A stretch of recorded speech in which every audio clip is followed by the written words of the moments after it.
আজকে এত বড় একটা প্রোগ্রামে আমাকে কথা বলা শুরু করে দেওয়ার জন্য যিনি আজকে প্রোগ্রামের হোস্ট এবং আমাদের পরবর্তী প্রোডাক্টের একজন সিনিয়র ম্যানেজার এবং যিনি পরবর্তী প্রোডাক্টের বাংলাদেশের টপ পার্টনার আমার প্রিয় মেন্টর জাহিদ হাসান বসকে আমি আরো ধন্যবাদ জানাতে চাই যারা আজকে এত সুন্দর একটা প্রোগ্রামের আয়োজন করেছেন এদের গ্রুপকে আমার অন্তত শুধু ধন্যবাদ জানাচ্ছি। আমি আরো ধন্যবাদ জানাতে চাই এদের গ্রুপের সকল ম্যানেজার এবং সকল ট্রেনারকে আমি আরো ধন্যবাদ জানাতে চাই। আসলে যে ব্যক্তিটা পরিবারের সাথে সিদ্ধান্ত না নিলে আমি হয়তো এখানে কাজ করার সুযোগ পেতাম না এবং আরো অসংখ্য লোক তাদের জীবনে যাকে পরিবর্তন করেছে তারা হয়তো তাদের কর্মস্থান থেকে ব্যর্থ হতো বা কোনোভাবে কর্মস্থান থেকে বঞ্চিত হতো, যার কারণে আসলে আমরা অনেকেই এখানে কর্মস্থানের সুযোগ পেয়েছি। তিনি আমাদের সকলের maker Maksuda সীমাপুকে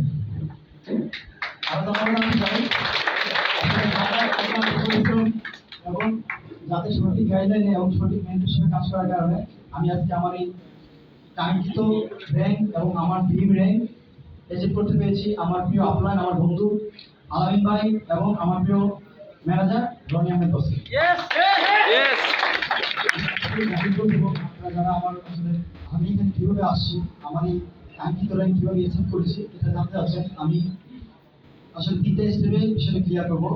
first of all আমি কীভাবে এখানে পরিবারে আসলাম এবং পরিবারটা আমি কেন করছি এবং পরিবারে করার আমার উদ্দেশ্যটা কি।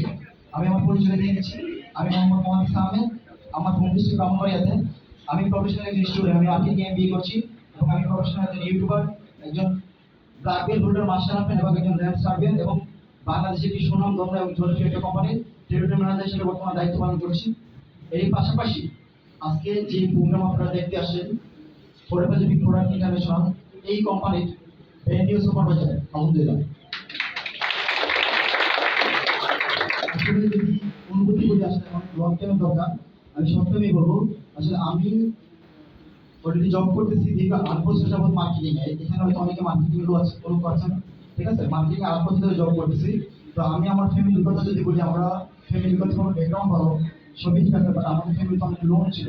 সেই জায়গা থেকে আসলে আমি আমার টাকা ইনকাম করার খুব দরকার ছিল। একটা মানুষের 24 ঘন্টা সময় দেবো, আমি আমার 24 ঘন্টা সময়টা কিভাবে পার করেছি আমি জাস্ট একটু শর্টে বলি। আমার 24 ঘন্টা, আমার সকাল ঘুম ভাঙতো 5:30টায় যখন আমি কাজ শুরু করি, যেদিন থেকে আমি আমার কর্মজীবনে পা রাখি, ঠিক 1-6 মাস বা 2 মাস 3 মাস পর থেকে আমার কর্মজীবনে এরকম একটা স্ট্রাগল আমি করতে হয়েছে, অনেক স্ট্রাগল করছি, অনেক পরিশ্রম করতেছে।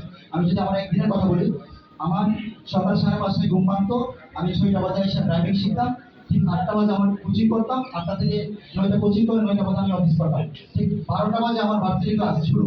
তখন আমি আমার ফার্স্ট ইয়ারে ভার্সিটি ক্লাস শুরু, আমি ভার্সিটি ক্লাস শেষ করে আবার 3টা বাজে অফিসে যেতাম, 5টা বাজে কিক অফ মিটিং শেষ করে বিভিন্ন কারখানায় যে সিম কার্ড বিক্রি করতাম। আমি বিভিন্ন সিম কার্ড বিক্রি করতাম কারখানায় যে রাত 8টা 9টা 10টা পর্যন্ত সিম কার্ড বিক্রি করে রাস্তার মধ্যে বক্স লাগে বা বসে সিম কার্ড রাস্তায় আবার বিক্রি করতাম। তখন তো রাতের বেলা বিক্রি থাকা যেত না, বিভিন্ন ফ্যাক্টরিতে যাওয়া যেত না, তখন রাস্তায় বসে কি করতাম, সিম কার্ড বিক্রি করতাম।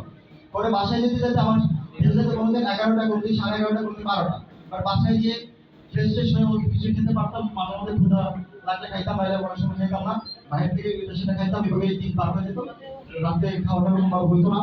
দেন হচ্ছে আবার আউটসোর্সিং করে ফ্রিল্যান্সিং করতাম, ইউটিউব করতাম। আমার যখন যেটা প্রয়োজন হয়েছে যে এখন এটা করা দরকার, এখন এটা করা দরকার, আমি করতাম।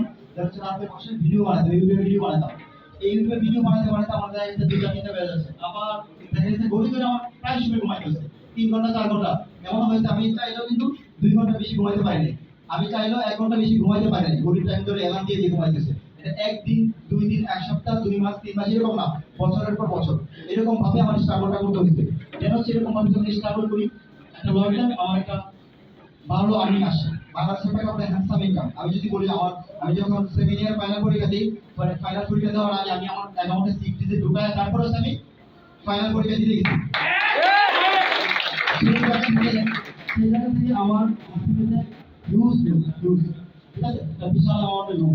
সেই লোন আমার ভাইরা ভালো ইনকাম করে, তারাও দিচ্ছে। আমার বাবা বাইরে ছিল, সেও হেল্প করতেছে, আমরা সবাই দিয়েও শোনাতে পারছি না, অনেক ইন্টারেস্ট আছে। তো সেই জায়গা থেকে আমার ফ্যামিলি লোন দিয়ে আমার পড়াশোনা আমার স্ট্যাটাস মেনটেন করে চলে, আমার বাবা মার খরচ দিয়ে আমি একটা হ্যান্ডসাম ইনকাম করার পরও আমার জায়গা থেকে আমি দেখা গেছে যে আমার কাছে কোনো টাকা থাকতো না, মাস শেষে আমার কাছে কোনো টাকা নেই, এমন একটা অবস্থা। এবার এরকম হয়ে চলতেছে। আমি মনে মনে চিন্তা করছি এত ভালো টাকা ইনকাম করলেও আমার কাছে টাকা নাই, তাহলে আমি আসলে কোথায় যাচ্ছি, আমার লাইফ আসলে কিভাবে চলবে। এখন আমি এখন যে টাকা ইনকাম করছি, ওই সময় কথা বলছি, ওই সময় যে টাকা ইনকাম করছি আসলে কোনো জব আমাকে আসলে এত টাকা দিবে না। আমার গ্রাজুয়েশন কমপ্লিট হয় নাই, গ্রাজুয়েশন কমপ্লিট হলে একটা ছেলে কত টাকা স্যালারি কাজ করতে পারে, 20, 25, 30, 40, যে তখন আমি 1 লাখ টাকা ইনকাম করি, তাহলে আমার এই এত টাকা স্যালারি আমি জব কোথায় পাবো? পাইলেও তো আমি স্যাটিসফাই না। আমি আমার কেরিয়ার নিয়ে ডিপ্রেশন, আসলে আমি কি করতে পারি, আমার আসলে কি করা যায়। আমি বিভিন্ন রকমের সুযোগ খুঁজতেছি যে আর একটু ভালো কোনো অপরচুনিটি পাই কিনা, আমি খুঁজতেছি অপরচুনিটি, কোনোভাবেই পাচ্ছি না। এক পর্যায়ে দেখা গেলো যে আমাদের সিনিয়র, এখন আপনার আমার বন্ধু আলামিনের সাথে আমার পরিচয় অনেক আগ থেকে, সে আমাকে বরাবরের কথা বলে, বরাবরের কথা বলার পরে আমি এই বিষয়টা ভালো সিরিয়াসলি নেই।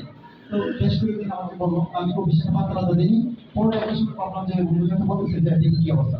দেন হচ্ছে আমি ফরেভার অফিসে আসি, আসার পরে রনি বসের সাথে আমি বসি, বসে রনি বস আমার সাথে প্রায় 40 মিনিট কথা বলে ফরেভারের কিছু বিষয় আগে আমাকে আমার ভালো লাগলো। দেন হচ্ছে আমি বলছি বস আমি তাহলে কিভাবে কি করতে পারি, পরে বলছে আপনি করেছে দিন জিনিসটা আরো ভালো করে বুঝেন, আপনি ট্রেনিং গুলো করেন। দেন হচ্ছে আমি ট্রেনিং গুলো করতেছি, তারপর ট্রেনিং গুলো করতেছি, স্টাফের ভিডিও গুলো দেখতেছি, দেখে এবং এর পাশাপাশি আমি নিজে ইউটিউবে অনেক রিসার্চ করছি, অনেক স্টাডি করছি, মানে গুগলে যে জায়গায় যে আমি রাইট ইনফরমেশন পাবো, যে জায়গায় আমি রাইট ইনফরমেশন পাবো ওইগুলো চার্জ করে করে দেখি, দেখে বুঝে দেখা যাচ্ছে আমার কাছে মনে হয় আসলে আমি যেরকম একটা কেরিয়ার চাচ্ছি, আমি যেরকম একটা লাইফ স্টাইল চাচ্ছি, যেরকম একটা ফিউচার চাচ্ছি, আসলে এইরকম একটা প্ল্যাটফর্ম আমার সামনে, আমাকে বাংলাদেশের মধ্যে জায়গায় এইরকম একটা প্ল্যাটফর্ম আছে এত মানে আমার জন্য সুইটেবল, এটাই তো আমি বুঝতেছিলাম।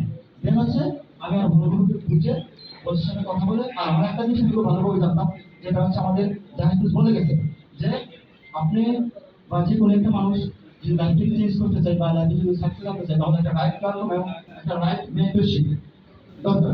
তো এই দুইটা জিনিস যদি থাকে তাহলে একটা মানুষ লাইফ চেঞ্জ করতে পারে। তো আমি দেখলাম যে না, ফটোগ্রাফি একটা রাইট প্ল্যাটফর্ম, এখান থেকে আমার জীবন পরিবর্তন করতে পারে। ঠিক আছে, তো দেন হচ্ছে এই গ্রুপ একটা রাইট মেন্টরশিপ দিচ্ছে, যেখান থেকে অসংখ্য মানুষ তাদের লাইফ স্টাইল চেঞ্জ করছে। আমি এগুলো খুব ভালো করে জেনে বুঝে দেখা যাচ্ছে পরিবার লিভিংয়ের সাথে যুক্ত হই। আমি এই যে সুপারভাইজার এসিড করলাম, আমি যে বর্তমানে জবটা করছি বা আরো এটার সাথে কাজ করছি, এখানে দেখা গেছে আমি 8:30 বাজে অফিসে ঢুকি, অফিসের কাজ শেষ করে আস্তে আস্তে বাসায় আসতে আসতে প্রায় 8:30 বাজে, দেখা যাচ্ছে অফিসে রিপোর্ট করতে করতে আমার 11টা বাজে। 11টা বাজার পরে লাস্ট 2 ঘন্টা আমি না ঘুমায় সময় দিয়ে পরে পরে কাজ করে আলহামদুলিল্লাহ আপনাদের দোয়ায় আমি আমার টাইম মতো নেই, আমার জিম নেই, সুপারভাইজারে আমি এসিড করলাম। আমি আসলে এই যে পরিমাণে 2 ঘন্টা করে সময় দিচ্ছি, এটা স্টাফ এই 12টা থেকে 2টা পর্যন্ত বা 12টা থেকে 1টা পর্যন্ত যে সময়টা দিতে পারছি বা যে সময়টা না ঘুমানোর সময় দিচ্ছি, আমি কেন দিচ্ছি? আমি চিন্তা করলাম আমার জায়গা থেকে হয়তো আমি ভাবে এখন করছি, বাট কোনো কারণে যদি আমাদের এই ইয়াটা চলে যায়, চাকরিটা চলে যায়, বা কোনো কারণে আমি চাকরি না করতে পারতাম, যদি কোনো কারণে আমি অসুস্থ হয়ে যাই, তাহলে তো আমার ইনকামটা বন্ধ হয়ে যাবে, তখন আমার কিন্তু আমার ইনকাম লেভেল জিরো চলে যাবে। তো আমি চিন্তা করলাম যে আমি এটা করিও, আমি যদি আমার জবটা করি বা আমি অন্যান্য প্ল্যাটফর্মে যে কাজগুলো করতেছি ওগুলো যদি আমি করিও, তাহলে দেখা গেছে যে আমি কতদিন জবটা করতে পারবো। যখন আমি 10 বছর 20 বছর 15 বছর আমি লকটার একটা চিন্তা করলাম যে আসলে আজকে থেকে 10 বছর পরে এই জব আমাকে কোথায় নিয়ে যাবে।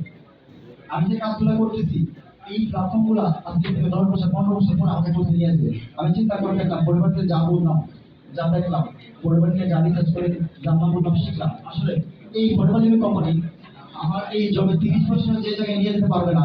এই পরিবার যদি এমন একটা প্ল্যাটফর্ম, এমন একটা সিস্টেম, এমন একটা অপরচুনিটি, এই পরিবার যদি আমি 5 বছরের মধ্যে এর চেয়ে বেটার জায়গায় যেতে পারবো।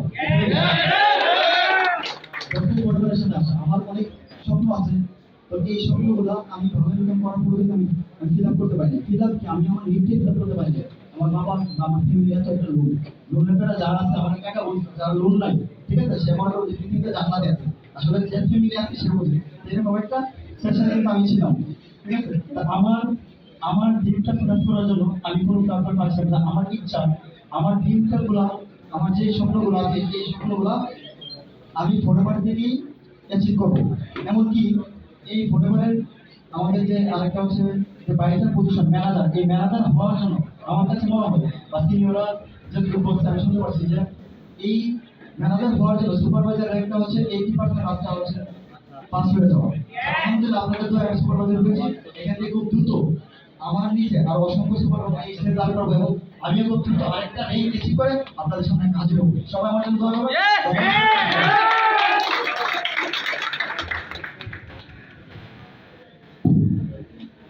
আমরা কি সুপারভাইজার হবো?